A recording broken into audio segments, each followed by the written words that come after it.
તો આ તરફ વાત કરીએ મહત્વના સમાચાર બ્રેકિંગ ન્યૂઝ તમને જણાવીએ પાલનપુરના હસનપુર સીમમાં રીંછનો આતંક રીંછના હુમલામાં 5 લોકો ઇજાગ્રસ્ત તો આ તરફ તમને જણાવી દઈએ એક મહત્વના સમાચાર જ્યાં પાલનપુરના હસનપુર સીમમાં રીંછનો આતંક રીંછના હુમલામાં 5 લોકો ઇજાગ્રસ્ત તમામને સારવાર બાદ હોસ્પિટલમાંથી રજા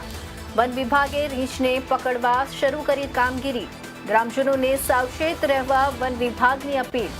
તો આ તરફ પાલનપુરના હસનપુર સીમમાં રીંછનો આતંક રીંછના હુમલામાં 5 લોકો ઇજાગ્રસ્ત તમામને સારવાર બાદ હોસ્પિટલમાંથી રજા વન વિભાગે રીંછને પકડવા શરૂ કરી કામગીરી ગ્રામજનોને સાવચેત રહેવા વન વિભાગની અપીલ તો આ મહત્વના સમાચાર તમને જણાવી દઈએ ત્યાં બનાસકાંઠાની વાત કરી રહ્યા છે જ્યાં વિગતવાર જણાવીએ તો બનાસકાંઠા જિલ્લાના પાલનપુર તાલુકાના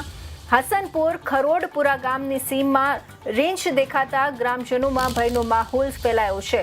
ખેતર વિસ્તારમાં રીંછે 5 વ્યક્તિઓ પર હુમલો કર્યો હતો ઇજાગ્રસ્તોને તાત્કાલિક પાલનપુર સિવિલ હોસ્પિટલમાં સારવાર માટે ખસેડવામાં આવ્યા હતા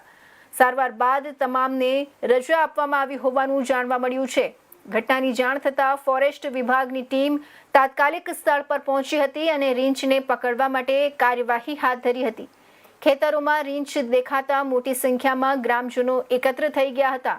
જેના કારણે વિસ્તારમાં અફરાતફરીનો માહોલ સર્જાયો હતો